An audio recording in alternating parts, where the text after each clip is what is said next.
So this is Miss Dutchins, and I'm going to show you how to do today's assignment. Remember that this assignment is due tomorrow. It's a 2-day assignment because it's pretty long. I'm going to go through each slide so you know what to do. But remember, if you have any questions, make sure to message me on Remind, and then I'll answer your questions. Please don't use the Google Comments for questions about assignments because it's hard for me to see them. Please use Remind. If you don't have Remind, make sure you go to this week's agenda and find the code to join Remind. So I'm going to go slide by slide. So this first slide is the video directions that I'm making right now. So when I'm done, it's going to have the video right here that you guys can watch, rewatch to your heart's content. Now, you need to be in present mode in order to watch the video. So if the video is not working and you're just clicking and clicking and like nothing's going on, it's because you're not in present mode. So make sure that you're in present mode in order to click the video. For the second slide, it says enjoy this great animated short film for the birds.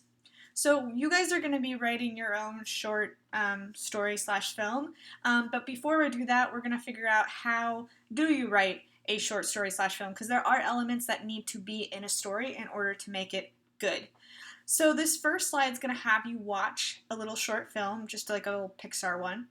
You're going to go into present mode, and then you're going to click to watch, and it's going to open it up in YouTube, and then you watch the little video in here. It's only 3 minutes, you guys, so it's not too super long, but make sure that you do watch it because all the slides after are going to ask you questions about this little video. So I'm going to go back to this, and then the third slide. So out of conflict, a theme usually emerges. Theme is lesson characters learn. By extension, the reader learns this lesson as well. Most writers create stories because they want to have a positive impact and teach lessons through their work.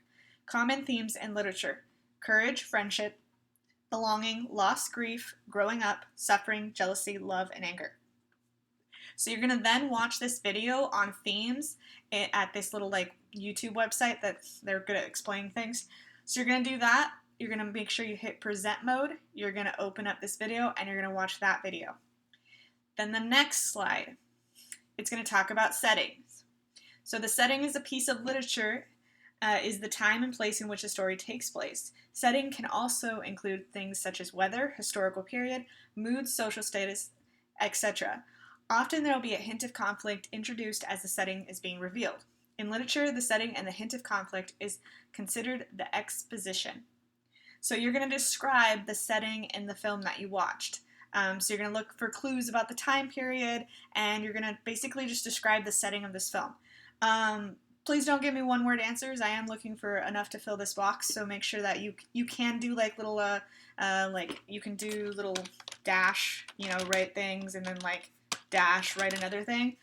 You can do it that way, or you can write full sentences, so you can either do it in note form or in full sentences, but make sure that you include enough to fill this little box. The reason you're going over things that you probably already know about, I'm pretty sure you learned about setting a long time ago, is because this is what you're going to be graded on in your short story. You're going to be graded on the theme. You're going to be graded on the setting. So this is why it's very important that I know that you understand it. Again, I'm pretty sure you guys learned this in 3rd grade. So the next slide is going to be about conflict. So conflict is the trouble or problems that a characters face in a story. It is also described as a struggle between 2 or more opposing forces. Typically in literature, these conflicts are called rising actions because they lead to a blow-up, otherwise known as a climax. So this is basically just what is the problem, are people in a fight, or did they lose something? But what is the main conflict of the story? You can click to watch the video again up here, but you're going to write your answer down here. Make sure you fill enough to fill this little box right here. That's how you're going to basically get points, is are you actually fulfilling the requirements of this. So you can do it in note form, or you can do it in sentence form. So either one is fine with me, but make sure you fill this whole box. And increasing the font size does not mean that you are actually filling the box. What I mean by filling the box, have at least 2 to 3 things. Dialogue. So the next slide is going to be talking about dialogue, because that's going to be present in your story. It's pretty much present in any story that you've ever read. So simply put, dialogue is spoken conversation between 2 or more characters. Most often, dialogue is enclosed between quotation marks. This signals to the reader that the characters are speaking. Dialogue is an important technique for creating characters, the words a character speaks, and the tone used, define a character's personality. For example, if a writer wants to create a mean character, they would write dialogue for that character that is harsh, rude, nasty, sarcastic, etc. So you guys are going to use the next slide to practice your dialogue. So pretend these like birds are like talking to each other. You're going to create their little conflict and their personalities, and you're going to write a dialogue for each of these birds. So you're going to write one in each of these little bubbles where it says click to add text. For the next one, so the conflict takes a new turn when a new character is introduced. So you're going to describe what happens when a new character comes along, and then make an inference. Why did all the birds react terribly to the new bird? So why didn't they like the new bird? Just kind of, write here why. The reason for this is because when you write a story, your reader has to be able to make inferences themselves. So if you introduce a character and you want that character to be unlikable, the reader should know that just based on dialogue and conflict. You don't have to come outright and say like he was unlikable. You can kind of use other things to show your reader this. So that's why you're going over this slide. Character traits. So writers usually create characters with extreme personalities so they are more interesting. Personalities consist of actions, appearance, expressions, thoughts, and dialogue. So you're going to describe the small birds and consider the traits mentioned above. So you're going to describe them. What is their personality? What do they look like? What are their expressions? What are their dialogue? And then you're going to describe the new bird. Consider the traits mentioned above. And this is important because in your story, your characters need traits. You do not want to write a boring character. You want to create characters that people want to read about. And you want to be descriptive. You want to know about their personalities. Think of every movie or book you've ever read. The characters were interesting.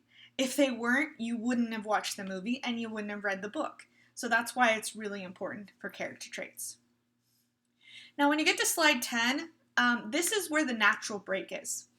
So if you want to just to do part of it today and part of it tomorrow, this would be the point in the assignment when you would stop. So it says, remember this is due by tomorrow by 11:59 p.m. You can stop here and finish the rest tomorrow or finish today. It is up to you.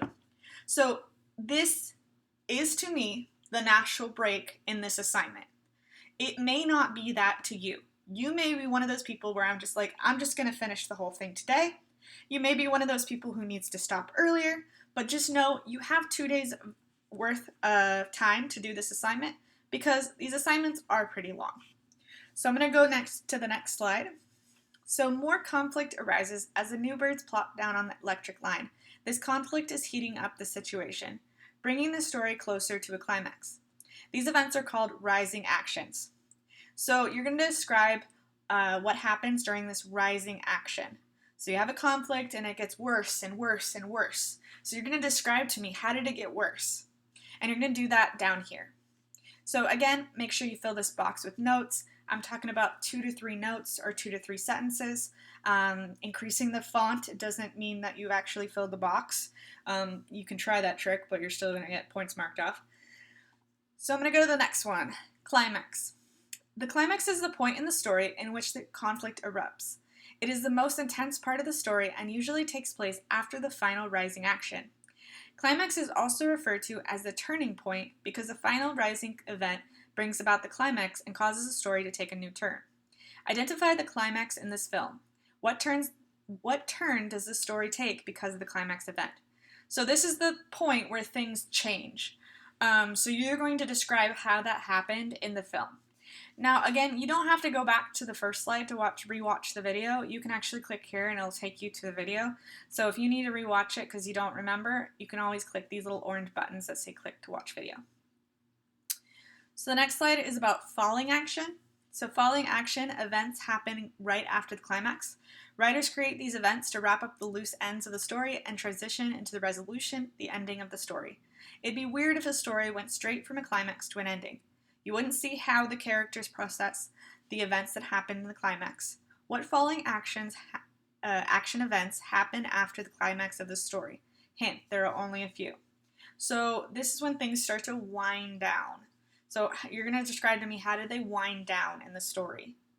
And you're doing this again because you're going to be writing your own short story. So you need to know how to do this because you're going to be graded on a rubric. And one of the things is, as a reader, am I going to be able to identify falling action? Resolution. So the resolution, the resolution is a piece of literature or film in which the main problems are resolved and the story ends. Imagine that your friend didn't see the film and asked you how it ends. How would you answer this in one sentence? This is the resolution. So it says keyword, one sentence. So in one sentence, tell me, what is the resolution of this story? And you're going to write that here. So interesting connections. So you're just going to answer these two. If you notice, the box is very small because it doesn't want you to write a lot of text. So what irony did they create by making fun of the new bird and laughing at his feathers? You might need to look up the word irony, but you're going to write that here. And then what trouble did the birds create themselves by rejecting the new bird and moving to the middle of the electric line to get away from him? So again, it's not giving you a lot of space, so make sure that your answer is only about a sentence. Theme. Out of the resolution, a conflict, a theme usually emerges. Theme is a lesson the characters learn, and by extension, the reader learns the lesson as well. Most writers create stories because they want to have a positive impact and teach lessons through their work. What theme or themes emerge from this film? So what is the overall message that they're trying to tell you? There's always like an overarching message that people are trying to tell you when they make films or they write books. So what is the important thing that they're trying to tell you as a part of this story?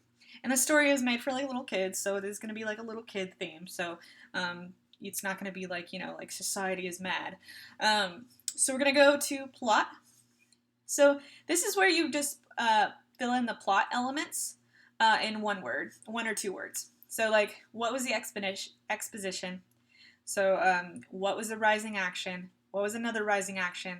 What was the climax? Falling action, falling action, and resolution. This is important because you're going to be doing this when you write your short story. You're going to have to fill out one of these, and it's going to tell me like what is like basically the outline of your own story. So the next thing you're going to do is, it says read and follow directions for this slide. It wants you to click to get your notebook. So if you click here, I have to go into present mode, but I'm going to click this button, and it's going to take me to Google Classroom. If it takes you just to Google Classroom, like let's say it just takes you to this slide right here, like this like front part, you just go up to classwork and then you go down to digital notebooks and you click digital notebook number 1. So you're gonna click the digital notebook and then you're just gonna like scroll down to page 4.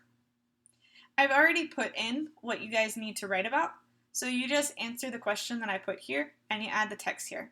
Once you've done that, you'll go back to the assignment, you'll go to the next slide, which says basically you're done. You just need to hit turn in or mark as done in Google Classroom, and then I'll grade it, and then you're good. So again, this is a long assignment. I am not expecting you to finish it in one day. I'm expecting you to kind of like, organize your time and take it day by day. So don't rush on this assignment. Rushing only loses you points. If you have any questions, make sure you use Remind to ask me those questions or show up in the Google Meet. But other than that, that's it. Thank you for listening.